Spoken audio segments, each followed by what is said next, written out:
son. Where'd you find this? Buckle up, buttercups. It's time to get down to business.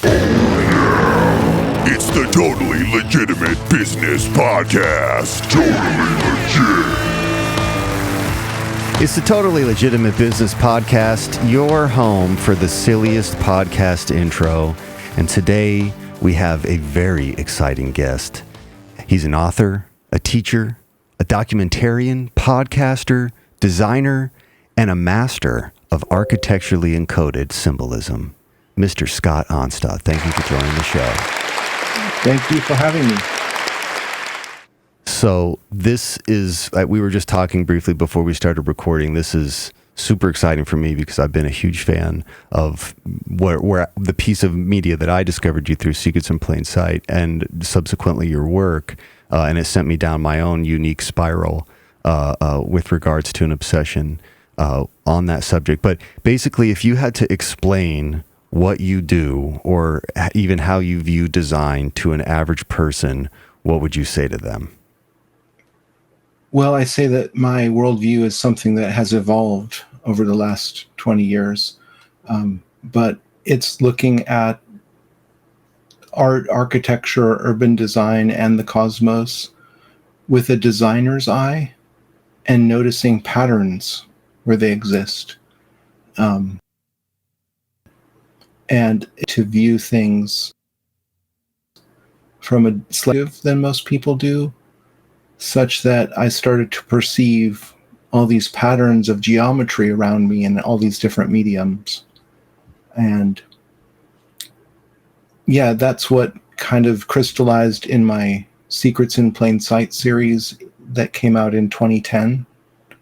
And yeah, I think that's a good summary of how I've approached this, because I was trained as an architect. So I see things a little bit differently than the average person. But not all architects would perceive these patterns. There's something about Definitely me being maybe open to mystery and tolerant of ambiguity, and just being able to handle things that I don't fully understand, right, and not to just have to reduce that to be a one-liner, but leaving that open for its sort of leaving it in its quantum state, if you will, rather than collapsing the wave function. If you know what I'm talking about. No, absolutely. Absolutely. And that is definitely one of my questions later, how this has kind of affected how you view the world. But I guess the first question I have is, what was your path even into design? And at what point do you start discovering the connections? Like, was it in tandem, or was it there an aha moment? So I'll go all the way back to high school, right? Yeah. So in the 80s, I'm old now, right? So in the 80s, I was in high school, and my father really pushed me to be in engineering. I was a real smart kid. I was a valedictorian and very geeky. And I went into engineering in university. I went to Berkeley. And for the first 2 years, I did mechanical engineering. And the first 2 years of that program, and most engineering programs, would be very difficult. And they're kind of weeder courses, with all this math and physics. So I kind of really built my left brain during that period. And I've always been really fond of math. I was the first student in my high school district to take calculus a year early, because I went to another high school and took summer school, if you can believe that. And then that put me ahead of all the other students. And then I took calculus as a junior. So I was really kind of a little bit of a prodigy in math. Mm-hmm. And that led me into engineering. But then around 1990, I had a change of heart, and I felt like all the left brain stuff was fine, and I was really good at that, but it was leaving out a huge part of my total person, which wanted to, be creative and use the right brain.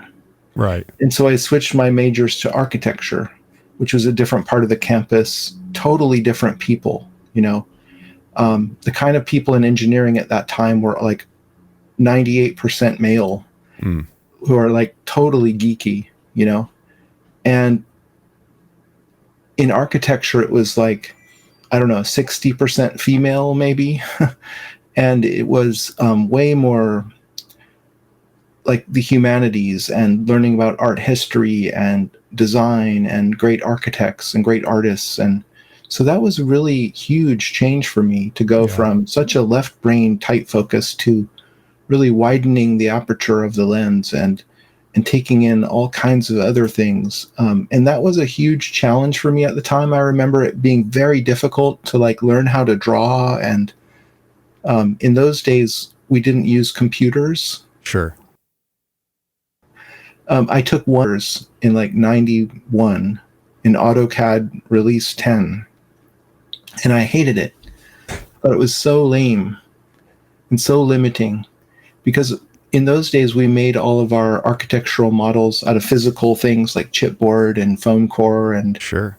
And we had these big ideas, and Berkeley was all about design and very little about the practicalities of building. And so when I got out of university, it was 92 and there was a big recession. It wasn't as bad as 2008, but it was pretty bad. And the only job I could find after really canvassing San Francisco and giving my resume to every single architecture firm and engineering firm, I got a job in a consulting engineering firm doing manual drafting. So I drew by hand for the first year. And then the guy gave me a chance to use AutoCAD. And I did that and learned it really, really well. And I preferred that to doing it by hand. Sure. And that was kind of in the first generation of going from the old drawing board to doing everything in the computer. Right. And I found that I really took to that. And I became kind of like the whiz kid with computers, and I eventually got to switch over to an architecture firm, and I worked in San Francisco for 7 years in a bunch of firms, and I became kind of the technical specialist in 3D modeling and animation and programming, and I eventually decided to leave that as a practicing professional doing projects for clients, and I got a job at the Academy of Art University, where I taught full time. So I taught like 1,000 people over the next 6 years in AutoCAD and Photoshop and 3ds Max and stuff like that. And then I started writing books on AutoCAD. And after that started happening, I realized that, my wife and I didn't want to stay in the Bay Area because it was so expensive, and we both had to have really high-paying jobs in order to survive there. And because I had chosen to be a teacher rather than a practicing architect, I was making much less money. Sure.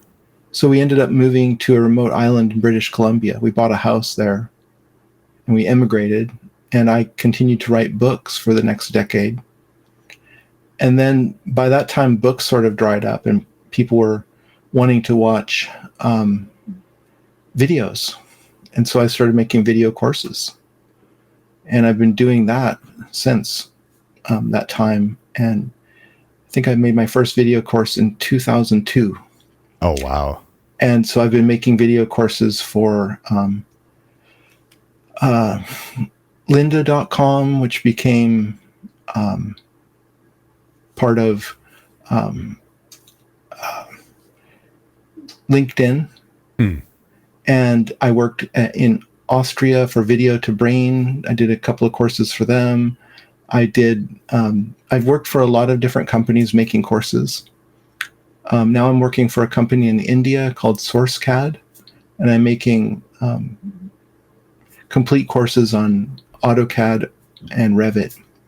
So I've been doing this probably longer than most people. Sure. First waiver. Absolutely first. A real first waiver, yeah. Like I was there, like my first computer was, you plugged it into the television, and the television was your monitor. And then there was an Apple II, and then we had the original Macintosh, and I've just, in my generation, I guess, I've witnessed the entire development of the personal computer. Yeah. And so what's weird is I'm kind of a Luddite when it comes to mobile phones. I don't like them. I barely use my cell phone. I'm very much computer based. Yeah. Maybe it's generational. Could be. Probably. But like, I'm sitting in front of 3 4K monitors right now. I love that. I've got 2 big ones myself, but yeah. I hear you. And then when I'm on my phone, I'm just like, this is too much. It's not enough ridiculous. real estate. Yeah. It's not, I don't even want to use it.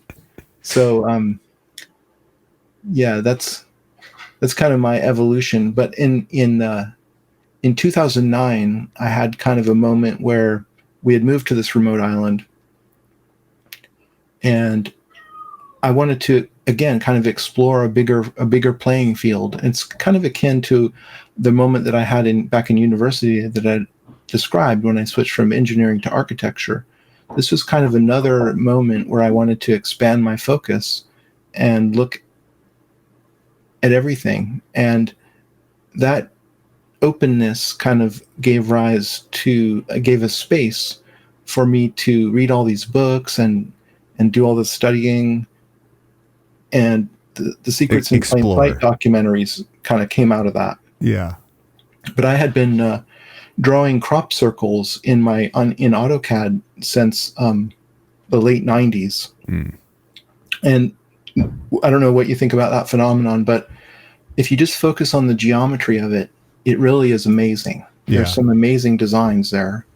And I felt like that process introduced me, without knowing it cognitively, but just sort of over time, it introduced me to the qualitative aspect of geometry. That is, how the geometry makes you feel, how it opens you up, how it is a vehicle for consciousness in some way.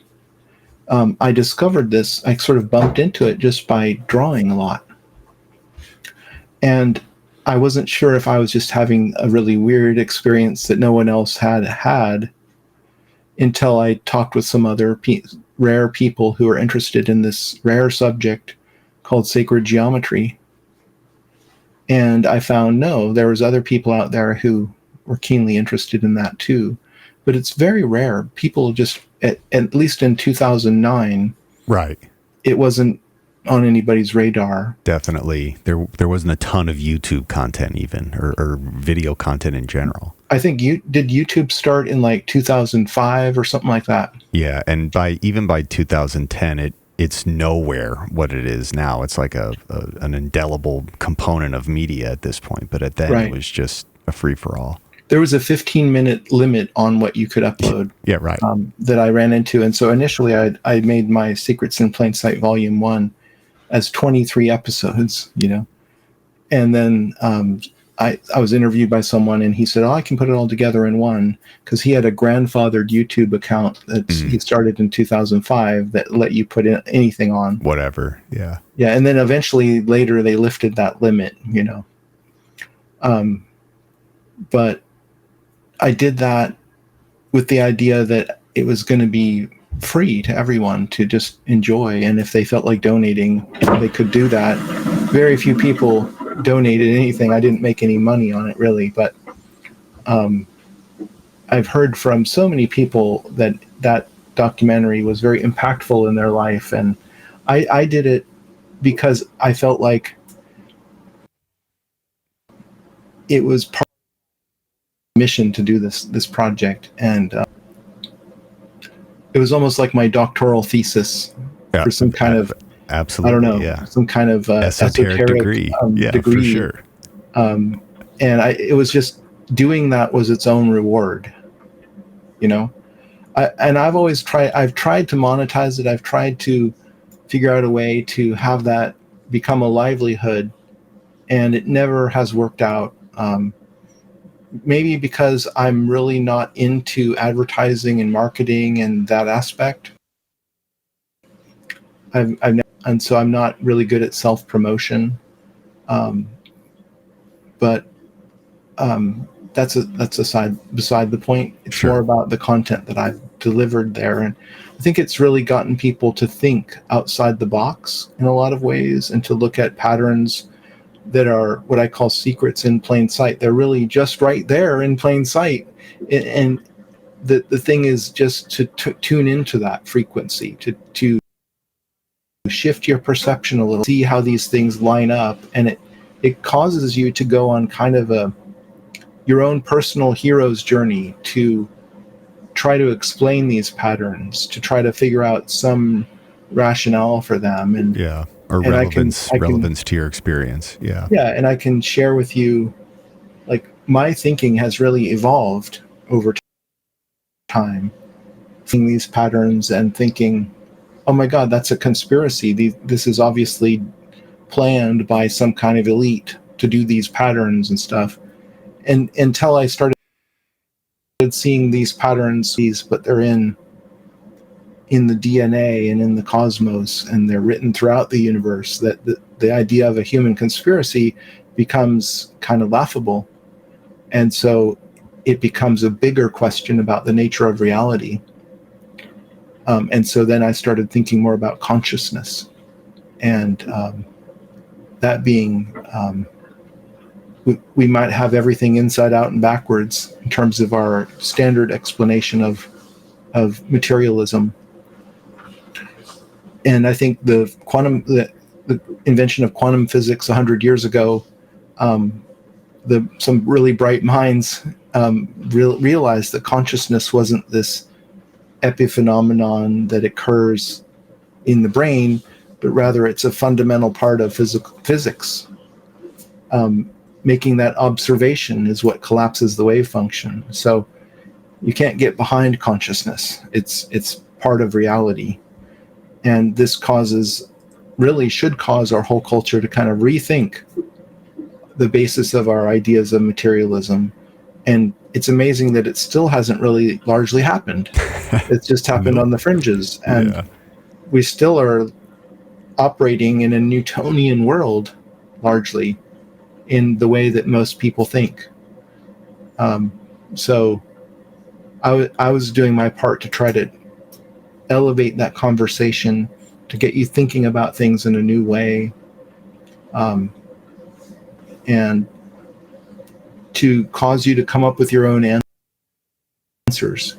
Part of the Steinery was not to tell you how it is, but to introduce you to some of these mysteries and leave it open so that you can decide on your own what that means. Because I think we all bring the meaning to the party. It's not, the meaning is not in the language, it's in consciousness. So you have to assign that meaning in your own way that feels right for you. Does that resonate with you, James? Yeah, no, absolutely. And I mean, again, like, that particular video for me sent me down a rabbit hole. I've shown it to plenty of people and it sent them down rabbit holes. And it's like I became a Mason. That was one of the things that led me to Masonry, and being around people who wanted to have conversations about this stuff at a higher level. You mentioned a couple things. I think it's worth pointing out, even in just your schooling, how the types of the different schools that you focused on in college, how different the mindset was, but how ultimately you come back to marry them. Like, you take the engineering components by way of computer and your familiarity with the technology, and the analytically approaching, how do I accomplish this within the software, with the creative. There's, like the Greco-Roman school of teaching, even 7 liberal arts and sciences. It was a focus on all of the things to get a more complete picture of the whole. You didn't just focus on math. In fact, if you wanted to be a philosopher, you had to be really good at math. And a lot of their philosophical thinking is what led them to come up with the complex shapes that we build our reality off of, all the way back then with no computers. So I feel like it's of super importance to not only consume or try and learn, eat a little bit of everything, or appreciate art and science and math and how they overlap, because it gives you a bigger picture of the whole. And even before the Greek philosophers, the idea of philosophy is baked into the secret teachings of all mystery schools, the ones that use the symbolism to encode the messages. And one thing that you find when you go down that rabbit hole, I'm sure you have, is that this was just philosophy before philosophy. This was connecting and it is quite literally baked into the teachings, but connecting everything from the microcosm to the macrocosm. Everything is just at different scale. We're not, like you're saying, Newtonian. We're not separated by distance. We're actually all connected. And even atoms, like what we see as an atom, that's mostly empty space. But it's an organism. It's like a field. It's not just three little particles rotating around each other. These were all concepts that were known well before modern science. These were things that were talked about ad nauseum, baked into religions, baked into the priestly traditions of all of the ancient cultures. And there's a piece of it that has always been the hero's journey. It's about your own exploration. It's about your own exploration of your reality by way of these concepts that have been around for a long time, and they were so important. People baked them into the architecture and design of cities, and as we continue on in humanity, we continually pay reference to them, or respect to them. I mean, even just the whole New York segment. How I would do it is I would break it down for my friends. Nobody was going to watch it the whole 4 hours. I could take that to the face, but nobody else was willing to do that. So I'd break it down for people, and I'd find people who were in different cities or friends that wanted to go to a place, and that you talk about in the doc, and I would show it to them. New York alone, I live in New York. I've done multiple esoteric tours based on the spots that you discuss in New York. Cleopatra's Needle in Central Park, that's like a must. If my friends come to New York, we're going there. I'm showing them that. They're absolutely it's like the oldest object around. It's crazy. And it's right there. And millions of people walk past it, and they don't even think. They don't even think to read the plaque. It's just wild. And again, that's why I appreciate Secrets in Plain Sight so much, because if nothing else, it's made me appreciate the history and make me look at every place I visit a little bit differently within that frame. Like, what are they trying to tell me here? When I lived in Nashville, I went down a number of rabbit holes. There's a bunch of strange architectural stuff and real heavy focus on ancient Egypt and Greece. There's a huge there's like a Greek temple there, right? Parthenon. Yeah, they rebuilt the Parthenon. There's a golden statue of Athena, I think. And even when I was living in Nashville, I would always just wonder, why in this very conservative Christian place are all these references to ancient Greece, the ancient world, Egypt, Memphis? Again, like if you just start looking around, you start seeing it's baked in. This stuff, and many of those names, European settlers didn't come up with those. We were inheriting those from the natives that occupied that space before. So I don't know. I think it's an important, if not only just an analysis of history, but how you kind of break down the actual encoding and connections, numerical values of distances and alignments. It's, in my opinion, the most complete and the most accurate educational explanation of it. There's a lot of people, especially as YouTube evolves, that will talk about sacred geometry, but they're not really talking about sacred geometry. They're tripping on mushrooms. They ate some psychedelics, and now they're a hippie, and they want to. But that's an interesting experience that people have around the world, is taking these hallucinogens, and then they see geometry, shape and form. Yeah. So what is up with that? Why is this happening?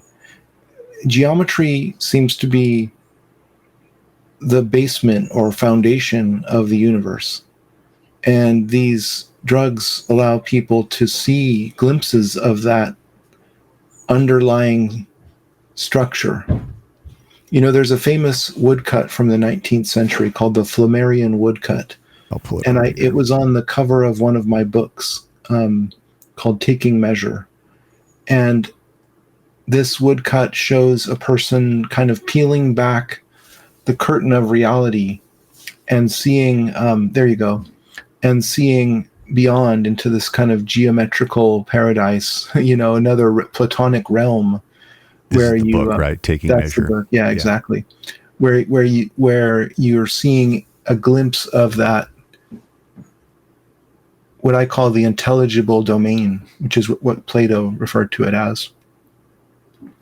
And I believe that mathematics exists in this separate domain, because this is an interesting thing. There's only one mathematics throughout all of time, in every culture. Right.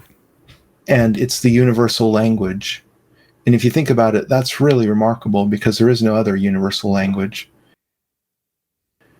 And yet, meet extraterrestrials, we think, oh, the best way to communicate with them might be to draw some geometry, Right. or maybe to play some music, which is really geometry and time, number and time. And so this intelligible domain is where this exists. Otherwise, how would we all have access to all, in every culture throughout time, be able to recognize mathematics, unless it existed in some domain that transcended all human culture? Right. So I think that's what Plato was getting at. That there's this realm of form and idea that exists beyond reality, that is eternal, and kind of the place where the blueprints are laid down, you know? Absolutely. Yeah. So I'm intrigued by that concept. And I think that when you go into the sacredness of geometry, into the qualitative aspects of it, and you meditate on a mandala, or you look at a visualization that's highly geometric, you actually enter into that domain. And you inhabit space. And it has a very different quality of feeling than anything else, any other experience. It's very singular and dare I say, sacred or precious or exquisite. And I think that's why people call it sacred geometry. It's because it has that feeling when you are really perceiving it. Direct communication with the divine. Sorry? Like a direct communication with the divine, however one would define that. Exactly. And it's not, sacred geometry doesn't mean religious necessarily. You could clothe it in, but it's a direct connection with a deeper realm of reality, you know? I know Carl Jung had this idea of archetypes, which transcend the individual, that go into the collective unconscious. But he thought of number as something even deeper, in another realm beyond the archetypes, at a source level. And I think he was intuiting that kind of intelligible domain out of which all things emerge. You know, Pythagoras said all is number. And literally it is. You know, geometry is number in space, and music is number in time. And the quadrivium is number in space and time. In studying the quadrivium is basically an education in number and its various expressions in different domains. And this was called a liberal education, and it was meant not as a liberal versus conservative, but it was meant as a liberation of the human spirit idea versus the servile arts. There were the liberal arts and the servile arts in the Middle Ages, and the servile arts were the practical skills that one needed to, and the liberal arts were meant to liberate you from earthly mundane concerns and bring your consciousness into this other domain, I think. And that's open to us all today. It's not practical. It's utterly impractical. It doesn't help. It doesn't increase your salary. It doesn't help your career. It doesn't win you friends or influence people. Definitely not. It really is just for your own soul's journey to kind of, if you have this yearning to kind of return home, then that is part of your effort, is to understand all of these various things. And I find that, you said you showed a lot of people Secrets in Plain Sight. You kind of made them watch it or encouraged them to watch it. But I find that is a brute force approach that usually doesn't work. Yeah, that is correct. Yeah. And people who don't want to see it are angry or offended that you made them watch something they weren't interested in. But what's interesting is some people will come to it and kind of stumble upon this thing, and then they will become super fans, and they'll watch it 20 times, this 4-hour thing. They'll just watch it every time and get more out of it. And what happens there, I think it has to come from your soul saying, I want to go on this path of seeking. I need to understand it all. I want to go and grok the world, and ingest it all and try to figure it all out. And when you're on that trip, this is a very useful guidebook, to help you. But there's nothing you can do to make someone go on that trip. Encourage them, berate them. It doesn't work. Yeah. It could be that there's many lifetimes you have to have in cycles of reincarnation until you're ready to go on that journey and to try to figure it all out. I think, fair enough, a lot of people are just concerned with survival and with making a better life for themselves and doing the practical things, and that's understandable and respectable. And I think it's inappropriate to force someone to watch it or to push them in that direction. I think you just have to, I just put out in the world, and as one path up the mountain, there's a lot of different ways to get there, but this is just my own personal journey I shared. And that was, way back in 2010. So I've continued on my own personal journey way beyond that. And my thinking has evolved over time. And I think it's natural for any person to go on a similar journey, where the first step is to recognize the patterns. And this can take many forms. Like there's a movement in popular culture called the simulation hypothesis. Sure. I think this was put forward by Nick Bostrom in a paper from 2003. And I know Elon Musk sort of buys into this idea, and a lot of people do, that there's a lot of things about reality that seem too perfect. There's this whole idea of fine-tuning in physics, that everything is exquisitely tuned to support complex life. And it seems kind of preposterous that everything would be just so perfect. Yeah. That they speculate, okay, maybe we're in a video game. This is all a simulation, right? I think that's a good first step. But that argument, for me, kind of collapses in a idea of recursion, because if we're in a simulation, there's a real world where the computers are running, right? Where the simulation is being simulated. Right. But what is more real about that world? And couldn't that world be a simulation in an even more real world?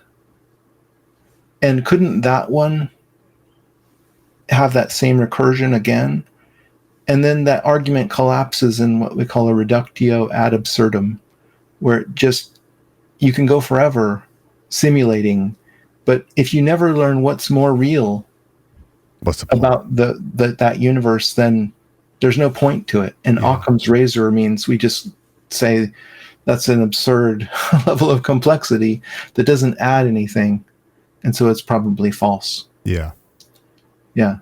But I think it's a good first step, because it gets you outside of the box, thinking, wait a minute. It's like the Truman Show, where the light falls from the sky, and there's like a hole in the sky, and there's like a can light on the ground, and what the hell? I'm in this fake world, and I think a lot of people have come to see that through a lot of different ways. You can go into the microcosm and you can find that there in quantum physics, or you can go out into look at the Big Bang and say, okay, so everything came from nothing, right? From a singularity in the Big Bang. What makes things real if everything is literally nothing? How do you get everything from nothing? Yeah. It doesn't make sense unless everything is still nothing. If everything is really just still an idea, then that would actually make sense. Maybe everything is an idea in consciousness, in a unitive consciousness, and that the real fiction is our individual ideas of being a person, a separate person in this world, is really the fiction. There's only one consciousness, sort of floating all the boats. And that's a very easy thing to say, but it does require a completely rethinking the worldview that we tend to all have. For sure. And, again, like I was saying before, a lot of this stuff these are concepts that people have been talking about for a long time. And at every point in history, people have been resistant to it. Yeah. At every point in history, it needed to be put in code and cipher so that the people who were saying it didn't get burned at the stake. And that still metaphorically would hold to the case now. I'm inclined to mention, I talk about it a lot on this show, but the work of Russell Targ. I don't know if you're familiar at all with that. I've heard the name. I'm not familiar, though. He's most familiar with being associated with Stanford Research Institute's experiments into like remote viewing and telepathy and extrasensory perception. And he's an interesting character because he is not hippie at all. He is a very scientific person. But in the process of studying this as a scientific phenomenon, he kind of becomes a hippie as he starts to like see the science kind of reinforce this idea that there is this other existing layer that anyone has the latent ability to connect to. It's just we don't. One, by personal choice. Two, by the infrastructure that exists to keep us in lower mental states. The prison of screens, as I like to refer to it. But I would definitely recommend checking out his work, Russell Targ. The book that really kind of sent me down that path was a book called Limitless Mind, but he's got a ton that all kind of speak on this. I think it's also, this is, that again is something that people have alluded to for a very long time, and it's something that as we advance with science, I think we're going to become a little more aware that the layer that we're existing in is not the only layer, and it's not even a real accurate interpretation of what's really going on here. I'm also inclined to bring up that quote. I'm going to butcher it, but you're not a consciousness having a human. You're not a human having a conscious experience. You're a consciousness having a human experience, I think. Yeah. I don't know, but that's kind of the idea, is that we're looking at it like life on this planet as we're living it is what it is. But I just find it hard to believe that our true purpose here is to go to a job we hate and pay bills we don't want to. I just refuse to believe that is the only purpose of life. Well, that's your purpose as a consumer. Yeah. but you are way more than just a consumer or a person who buys stuff. We're missing the whole point of life, is to experience this point of view as a human being on this planet, on this beautiful planet. And of course, one of the practicalities of that is making a living and buying things. And we should honor that. But there's so much more to life that we don't tend to focus on. And I think people are thirsty for meaning, for something more. And the traditional outlets that supplied meaning in centuries past seem very unsatisfying to most people today, such that a lot of people go on their own journey of finding meaning. And that is what we would call.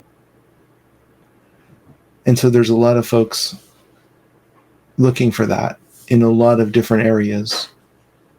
And it's kind of chaotic. I think in centuries past, religion was very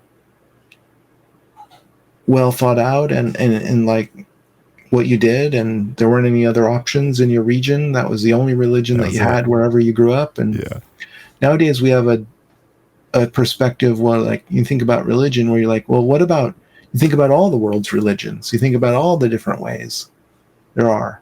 It's a little bit like in centuries past, if you were in Japan and you ate food, it was Japanese food, wasn't it? But there was no other food there. There was just the food that people made locally. Right.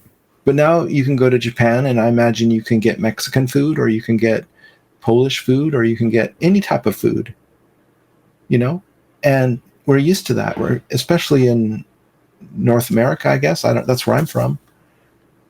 We value the cuisine of all different cultures, just as we would evaluate the different belief systems of different cultures. And maybe that's because I grew up in a place that doesn't have a strong sense of identity, in a culture that's only a couple hundred years old, and on this continent, we have the luxury of being open. Whereas I think if you go further east, or you go to Europe, or you go to Asia, people are more like, there's more inertia in their culture. There's more the right way to do things that everyone knows is the way you do it. A little more fixed in tradition. What I like about living on the west coast of North America is that we're defining it all. It's creative. Everything isn't pinned down yet. It's in some ways a frontier mentality still, of like the possibilities are open. You'll find that probably in every major city in the world, is there seems to be like opportunity and possibility open. And I like that idea, rather than just being locked into, well, my father made shoes, I'm going to make shoes, my son is going to make shoes. That's what we do. It's kind of boring. Yeah. So I don't know where I'm going with that, but well, again, like if you kind of, what we're saying here is that you gotta choose it. It's a thing that you have to choose, and it is an individual path. Like, I've had people who have pointed me, you've helped me, even though you didn't know this, you helped me on my path, but I still had to do all the research. I had to read further into the things that really piqued my interest, and found out why they're relevant to me and how I want to incorporate them into my life. But that's also kind of hard work. That's why a lot of people don't want to do it. Even when I would show people the video, like any of the buddies that I had from the lodge, they loved it. They were into it. But those were the conversations that we had. That was a good audience to show it to. Mm-hmm. But people that weren't necessarily into it, it was like 1 out of 5 who would read more about it themselves, or get into it in some way that was relevant to what they were doing, and found it meaningful. But I've always kind of like felt it is super important to stress that, like, it's a solo thing. Even Masonry, like, I went in with a bunch of guys. There was a bunch of people there to give me insight and guidance, but it was my path. They weren't going to do it for me. I had to do all that work. I had to, and even before I go to a lodge to pledge, like, I was deep into that subject. It was something that very, very much interested me. I spent my free time reading about it and consuming media that talked about it. I'd say that I'm not a Freemason, but I know some Freemasons, and they would probably tell me that maybe this is your experience too, that not all Freemasons are really keenly interested in the mysteries. For some, it's a business opportunity or a social club, and they leave it at that. And for a minority, it is about the mysteries, and it's about the seeking process and the learning, the quest for knowledge and understanding and gnosis and all this stuff. But I would say that's got to be a smaller group. It is considerably. And even I was fortunate. My lodge, there were a bunch of guys like that. But I think I would say, based on my experience, it's probably less than 10% that people, and any of those conversations, we weren't doing that at a meeting. That was like when we were after having drinks at the bar or smoking cigars or whatever, then we would get into like these heady conversations. But, and I think it's not just in Masonry, I think just in general, like 10% of the people that I have these kinds of conversations with, it stirs or satisfies something in them that they didn't know they wanted to be stirred or satisfied before. And again, it's also, for me, it's like, I understand that it's timing. Everyone would have to, what's the word? You can lead a horse to water. You can't make it drink. Exactly.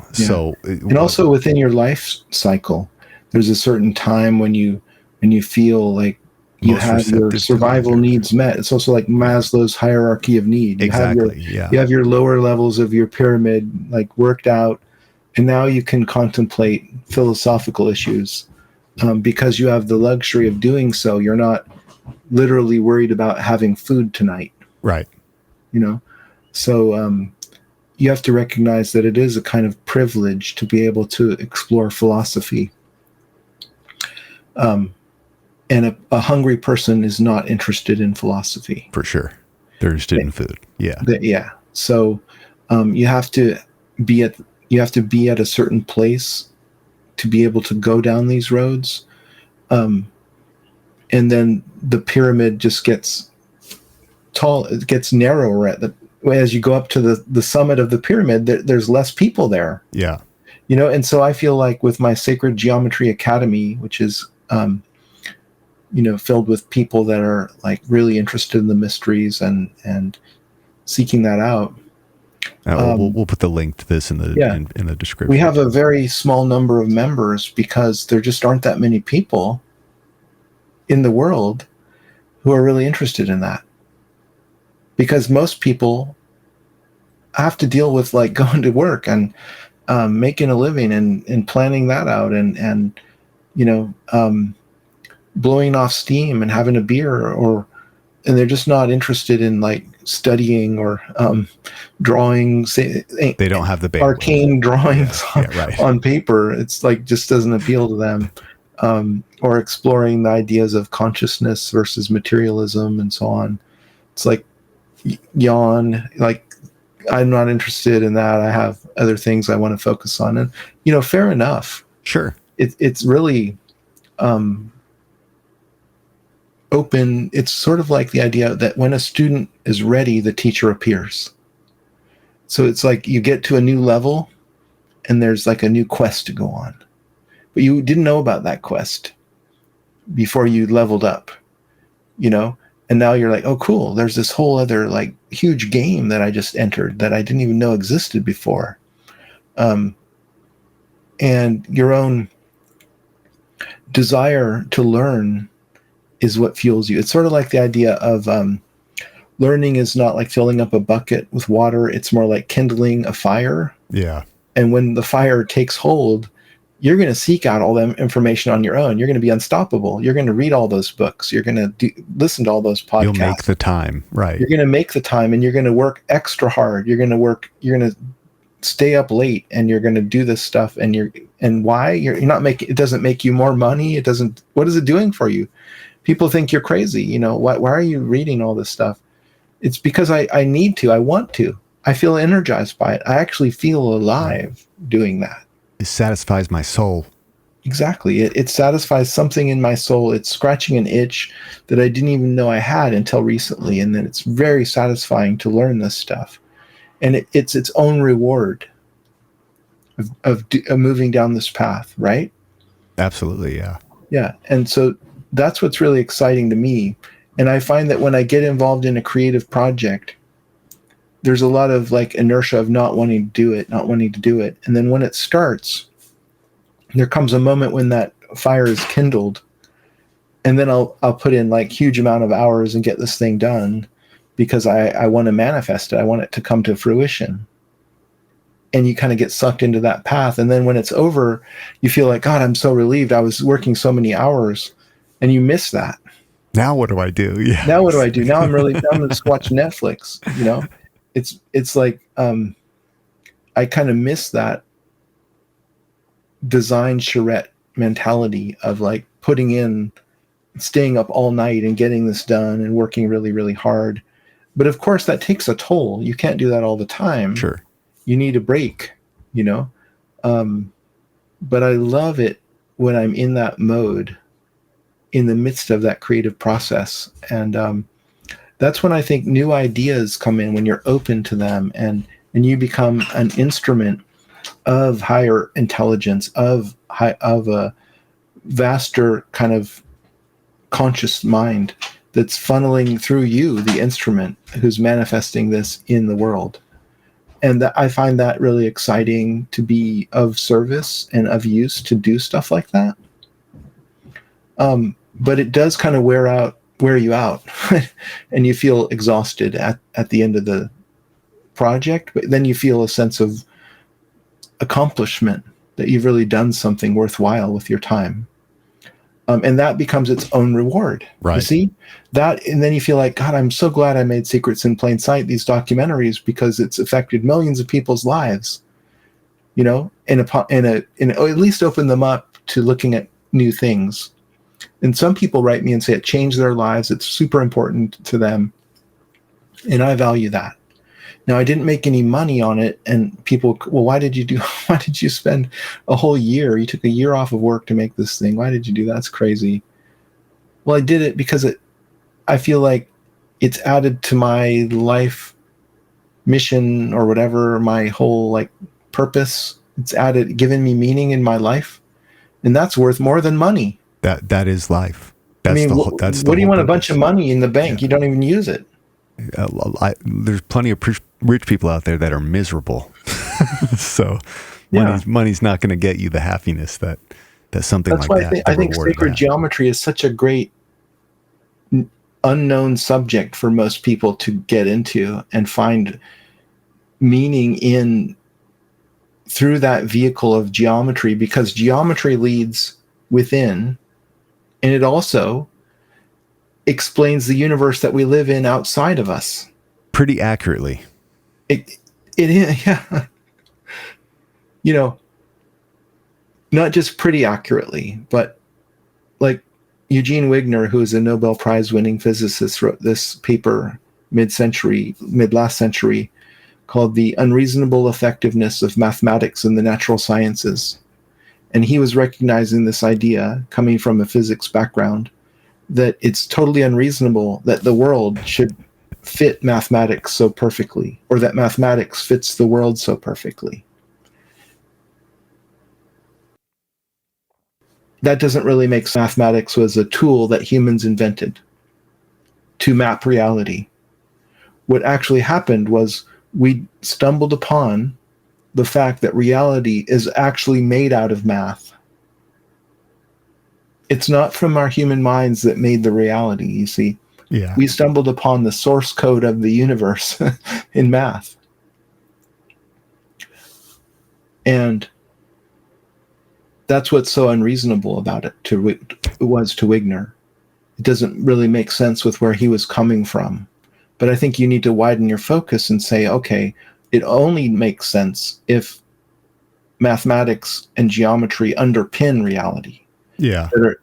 Then that makes sense that mathematics would be like so perfect to describing it. Okay, well, that same mathematics and geometry can be used to go inside your psyche, to meditate, to introspect, to go on the phenomenological journey inside. And then the inside and the outside kind of come together and meet in consciousness. And so it's a very singular subject. It's the only subject I'm aware of that unites the inside and the outside. And what's more meaningful than that? I mean, I don't know, but that is what I've gotten into with Sacred Geometry Academy, is kind of studying these things and trying to pull out a lot of examples. One of the things that I like to do is kind of hit you over the head with so many examples of these seeming coincidences that you start to say, wait, there's a pattern. I see the pattern. This isn't a coincidence anymore. This isn't just a coincidence. There's a pattern. There's an intelligence behind that. What does that mean about the nature of reality? And I think everybody's answer is going to be a little bit different on that, because I don't know. I myself don't know the answers, and I just can lead you to better questions that might aid you in your journey of discovery. But we're all kind of, each one to his or her own, we're discovering how that all works through our own perspective, our own unique lens on the world. You know, one of the beautiful things is that because we have these different, we're embodying these different avatars. I'm Scott, you're James. We have a different point of view, a different perspective, a different history of our lives, different minds that have been built up through all of our lifetimes.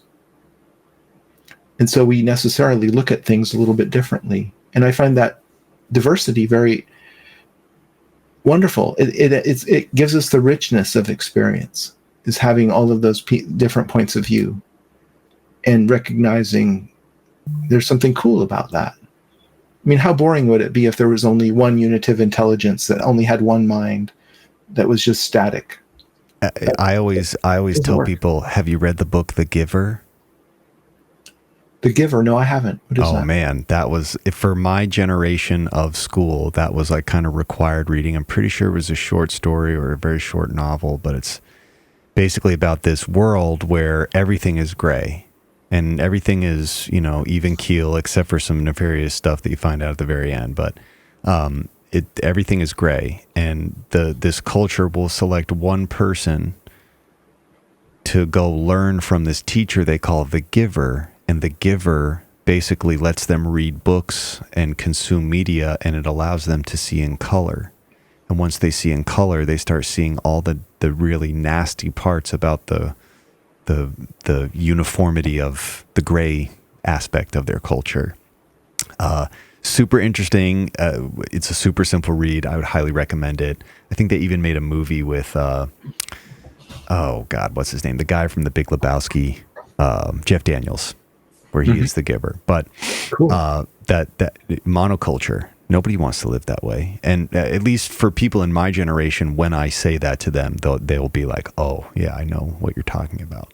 But yeah, no one wants to live like that. I even people that like their own routine and pattern, they would hate a world where everything was gray, everything was uniform, there was no emotion, there were no peaks or valleys, everything was just one level at all times. No one would like that.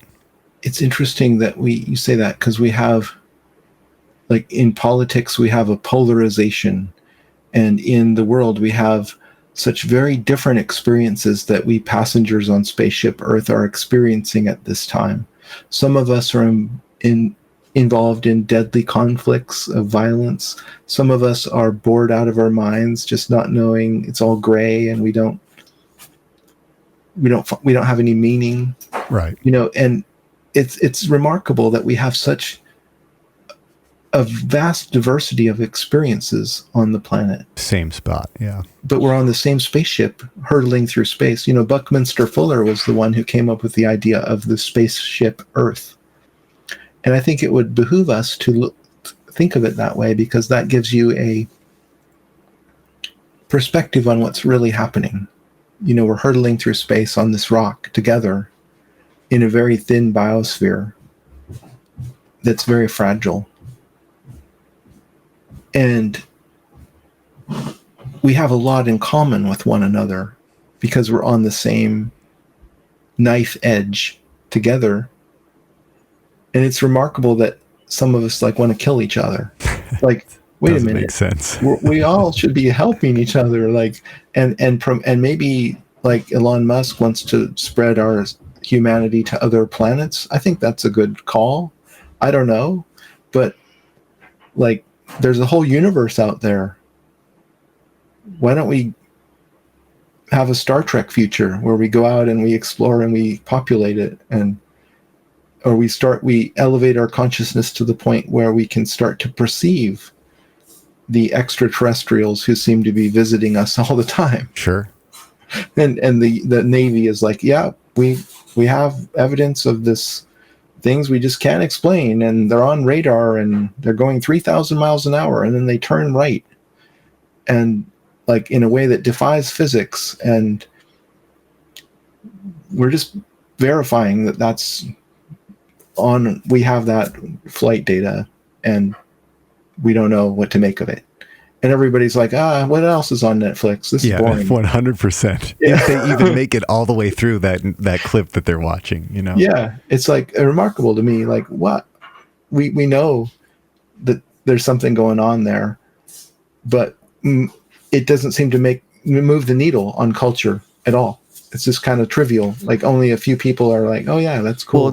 Well, I think it goes back to what you're saying before, Maslow's hierarchy of needs. And it's that there's a lot of people, I mean, even in America, that their first concern ain't aliens, is paying their bills. That's their first concern. So yeah. I personally, I've been telling people about all the alien lore since the early 2000s when I was, when the internet became a thing for me as a kid, and I would go down those rabbit holes. And it's been the same all this time, 23, 24 years. Some people are open to it. And again, like, maybe they won't agree with me, but they'll at least they'll contemplate on the idea with me. And then there's other people that are like, they literally say the same thing. That doesn't pay my bills. They've been saying the same thing for 24 years. Doesn't create jobs. Yeah, right. How does this affect me? So what? If they're coming and going, are they giving me free energy? Yeah. If not, then it doesn't help me in any way. Right. So. Well, it just shows you that human beings we have to have a certain stage in our lives, a certain economic prosperity, a certain space that's very rare, maybe, to have the luxury of thinking beyond our immediate needs.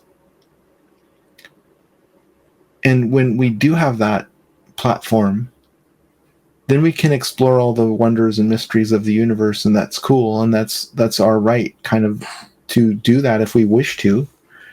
But you have to get there. You have to not be worried about those base levels of your Maslow's hierarchy of needs, or you're wasting your time, and you got to be focused on those other more important pressing needs, priorities to survive in this world, because that I've always thought it was really weird that in our system you have to work like 30 years to get the right to live somewhere in a home. You have to put in the best years of your working life in order to earn something that you should have, like, everybody should have. Baseline, right? A roof over our heads. Yeah. Yeah, like, I don't know. Wouldn't it be cool if everybody we were able to elevate humanity to a certain baseline? And if you look at history, we are right now, you and I are living like, I don't know, like Chinese emperors or something. Like, better than any king we have lived. Yeah. So many like luxuries and everything you can't even believe in the history of humanity, and yet we still feel like, God, I don't have anything. I don't have a flying car, Yeah, right. And it's like, oh my God, why don't we just like get over ourselves and realize that we really have come a long way in a short time, remarkably fast. Yeah. And we could possibly elevate all of humanity to having all of the bases covered. I don't know if that's a future with like robots doing all the work or what it is, but maybe a lot of a bunch of different things, but yeah, I feel like that is kind of what we're building towards. Yeah, I mean, that's one sci-fi future that seems to be on the way to being manifested, is robots taking over jobs. And they sort of promised us that in the 1950s, and it probably will happen like 100 years later. Sure. And then that would be a wonderful, like, new reality for people. Imagine if there was like a universal basic income that paid your rent and bought you food. I don't know if that's a good thing for politics, but I'm just saying, imagine if there was something like that. What would you do? Where would you find your meaning? Most people find their meaning in their job, in what they're doing in their employment. Suddenly you're adrift and you don't know what to do with your time and where to find your meaning. And it'll be interesting to see if we ever get to that point, what we make of it. What will people do just for the sake of doing it? Right. If it doesn't make you money, it's sort of like communism was a kind of an idea like that was never really manifested in the ideal of it, which is that everyone will have their needs met. Now, I don't suggest going to communism, because the needs met are at the most basic level. They're like, you're really not. It's not a good thing. Not anything what they try to make it seem like. Yeah, for sure. But if we had like a more like luxurious baseline, like we all want to live like a king and a queen, could we do that in a sustainable way? These are just huge questions. Would it give us more time to contemplate what it means to be a human being on spaceship Earth, and to figure out what would be the most meaningful thing to do with your limited number of years that you have? Or are we just going to have to stick with our jobs that we don't find meaningful, that pay the bills or whatever? It seems like there's got to be a way to elevate humanity, but we have to look at the whole of humanity. You can't just say, just for these elites in San Francisco get to live like in the future world, overlords, and everybody else has to serve them. That doesn't work for me. That doesn't work for anybody. Just for a few. What we want is like the whole baseline of everybody on the planet to elevate. And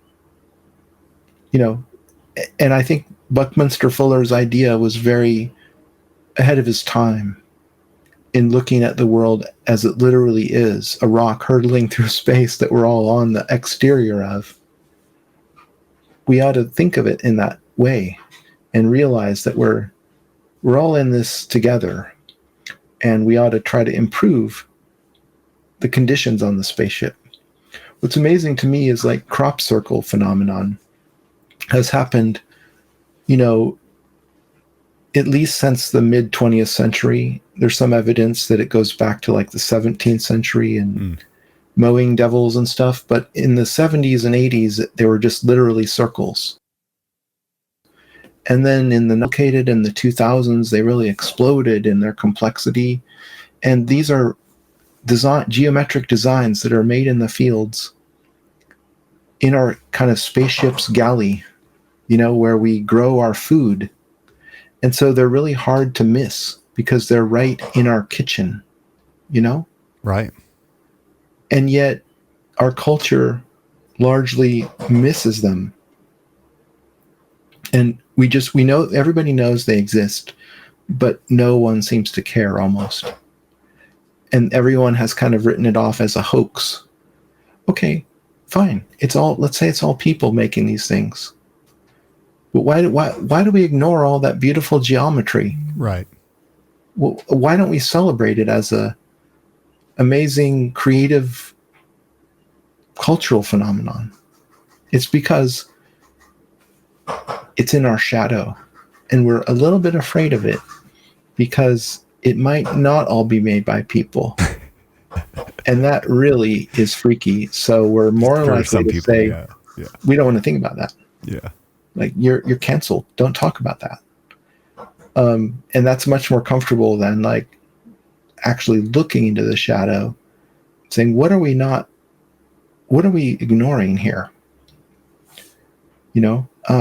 I think it's wonderful, the creativity with geometry that's there, and it's at a very high level, and massive scale.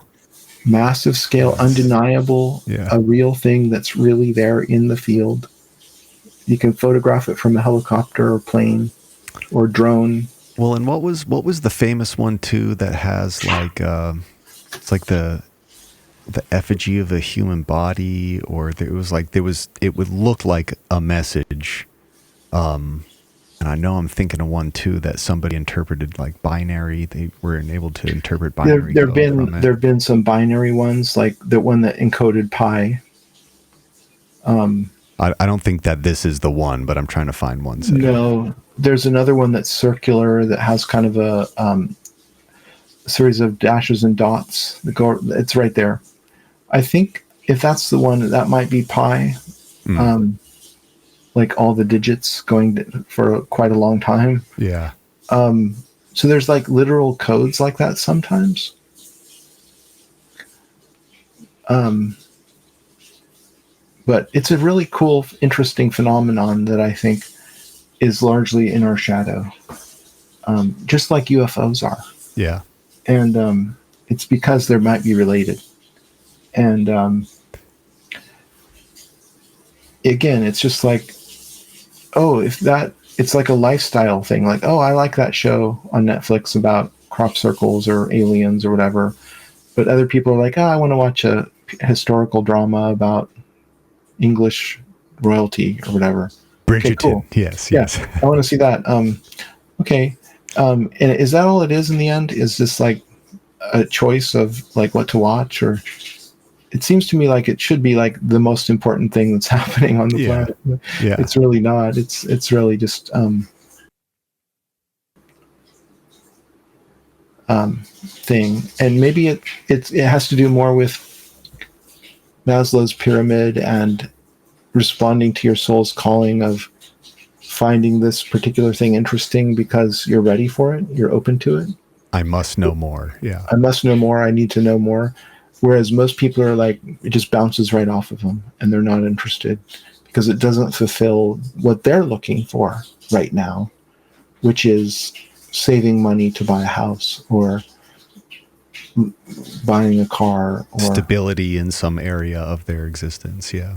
Yeah. Whatever it is that their goals are, they're trying to meet. They're not interested in things that are outside of those goals right now. That doesn't mean that they never will be in their entire life cycle. But for right now, you have to respect that, people have to come to these things on their own. Absolutely. And I think also with like having a more meaningful relationship with these aliens, whoever they are, might require that a certain percentage of humanity get to a certain point where we're not just wanting to kill them, where we're open to actually being open to dialoguing and learning something new. I think most people would reflexively just want to shoot down, kill, stop.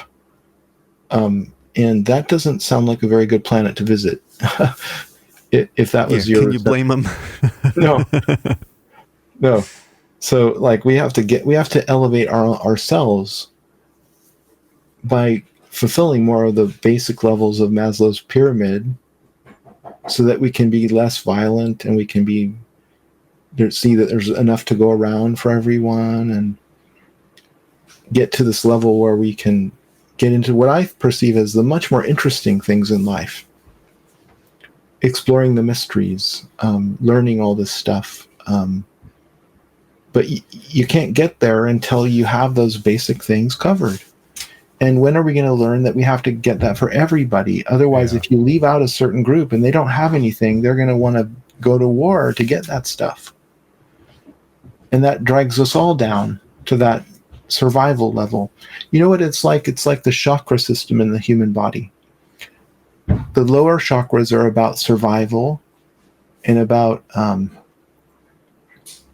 base issues. That's a super good analogy, actually. Yeah, that's a real good analogy. It's like the heart is the central chakra, and the first three chakras are about survival, about reproduction, about digestion, assimilating nutrients, building the body.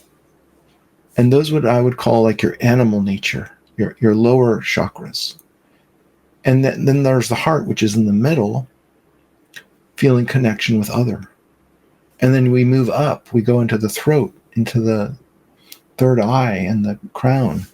And these are about expansive, more subtle energy centers where we're communicating, we're learning, we're looking into beyond our physical realm. And those are like where, to me, it seems like those are a goal to get up there. Right. But most people are in their animal nature, down low, trying to fulfill those needs. And it's just like the Maslow's hierarchy pyramid. You can imagine a pyramid superimposed over the human body.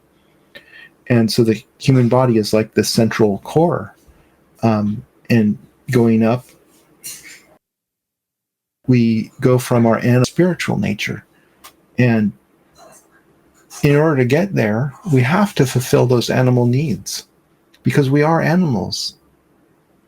We need to feel safe and to have food and have all these things that animals need covered before we're able to go into these more expensive, more don't make you more money, don't bring you more food.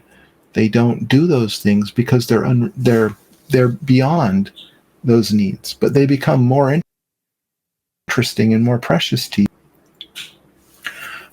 So the question, I think, is more about how can we encourage movement upwards through the chakras for more people on the planet? And I think it's providing stability, safety, a future to look forward to. Yeah, hope. Hope is a component. Hope. And then people's creativity pours forth about finding solutions to problems. And that's where we rely on diversity of different viewpoints to come up with novel solutions to the garbage patch that's floating in the Pacific and the microplastics problem and all of these environmental problems that it's going to take another 100 years to clean up. We need the creativity of these people to focus on that and cleaning up our spaceship because we've really made it a mess of it. Yeah, sure. But if we recognize that the best spaceship of all is Earth, Mars would really, really suck to live there. We really should clean up Mother Earth first and also at the same time go out and colonize Mars or whatever would be a cool idea, but it's never going to be as nice as Earth can be. We would still need Earth as a base. Still need Earth as a base. Stuff has to go from Earth to Mars. Yep. They can't just exist on Mars already. Exactly. And yeah, and we can't even go to Mars unless we have a lot of our needs met. You know, doing that as a super duper billionaire, the richest man in the world sometimes is able to do that, but no one else can do that because everyone's focused on their needs, right? But if you had billions and billions of dollars, and what are you going to do with it? You already have. Why not? Yeah. You can have any house in any car, helicopter, submarine you want. Then what? You're going to find meaning in doing something cool like that. I don't know. It would be nice if we all could pursue things that we found meaningful. And I think that should be our goal, is getting everyone up to that level where we can inhabit more what it fully means to be a human being. I think it's a tragedy when the only thing we can really do is find clean water and eat enough food to survive. And that's the extent of being a human being on this planet. That's a tragedy because we're capable of so much more. There's more neurons and synapses in our brain than there are stars in the galaxy. And it's such a tragedy that that so many people have to go on they're just focusing on these total basic things that when we have the means and ability to provide. Yeah. Yeah. And we have these supercomputers we're walking around with in our brain, better than any AI, you know? And to have, over time, have been demonstrably good at solving simple problems. We've got humans they're really exceptional at that when we're trying to, you know? Yeah. And we discount that a lot. And we think, oh, we're going to have to build a machine to do these things that we ought to do ourselves. For example, like with self-driving cars, I don't understand the point. You know, like, I guess I'm old school or whatever, but I like to be a good driver. I feel like I am a good driver and I enjoy driving. And why doesn't everyone just become a good driver? And what do you need a car to drive itself for? I don't want to give control over to a computer to drive my car for me. Right. I actually enjoy that.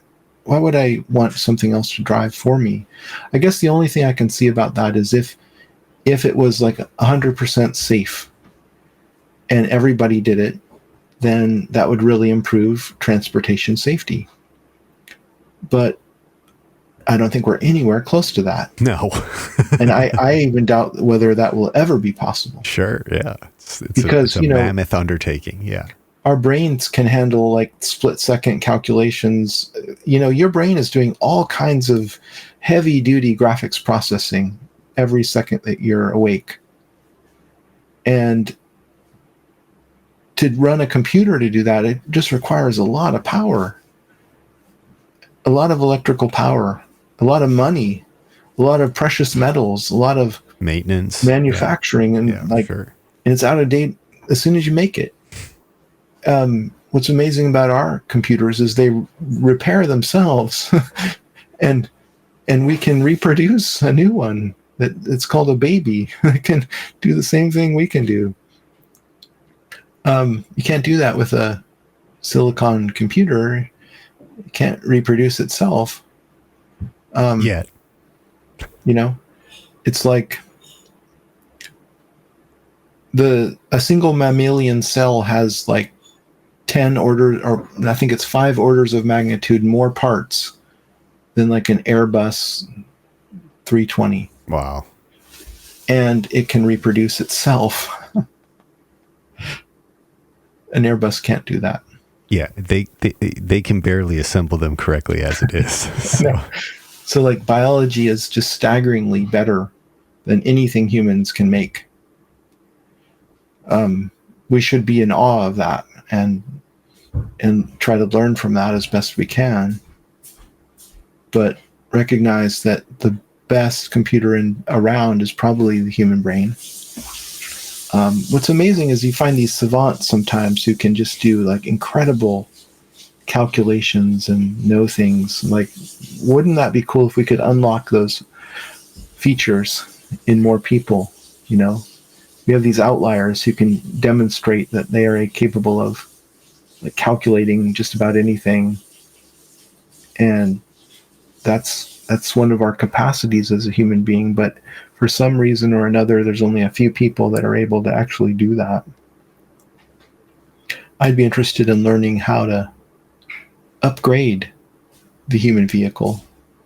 I think that we probably have a lot of latent potential that we're not aware of. Yeah. You know, I think that we've been anatomically modern humans for, let's say, 300,000 years. That means we've had the same essential bodies that we have now, which means that they had the same capacities that we have now. And yet we're told that civilizational has only existed for maybe 6,000 years, give or take. And that's a very tiny, tiny percentage of our time as a species. So I think that we probably had other civilizations in the past. This is literally the next question I have on here, because this is a whole rabbit hole that I think dovetails here perfectly. But I want to wrap up the first hour And put this on the extra stuff. So we can take a break here for a second Sure. and hit the bathroom. But this is exactly where I was hoping we would be able to get to. Scott, thank you so much for coming on here. This conversation took so many different directions that were unexpectedly amazing. Just give a quick shout out of the things you want people to scope out. And I've got all your links up here. I'll include all of them in the intro. Sure. If you want to check out my documentary that we've been talking about, Secrets in Plain Sight, it's free on my website at sacredgeometryacademy.com. So check that out. It's in, if you scroll down, it's in the free section, right a little higher, right there on the left. Oh, yeah, there you go. And then we've got all kinds of cool stuff on our site, free courses and paid courses, and our live membership subscription. We have a podcast with lots of cool interviews and talks with my co-host, Jeff Fitzpatrick, and myself. So there's tons of content in there that's free, and some of it that you have to pay for that's really amazing in itself. So check it out, sacredgeometryacademy.com. Again, listeners, if you are into this, this is the best. This is the best, the cleanest interpretation of this information, and it's presented in a way that is ingestible and delightful. The other day I was playing guitar and I watched half of Secrets in Plain Sight. Your work is incredible. How you lay it out and explain it, it's just the most ingestible that I've come across. I cannot recommend it enough. Scott, thank you again for coming on. Everybody, this has been the Totally Legitimate Business Podcast. We'll catch you on the next one. And check out XLB for more. This has been the Totally Legitimate Business Podcast. The End. With your host, James Oliva. Executive producers, Clint G and James Oliva. Literally no one cares. Sound design, mix, and master by James Oliva. When will this end? Thank you for listening. Now get back to work. Move it along, buddy.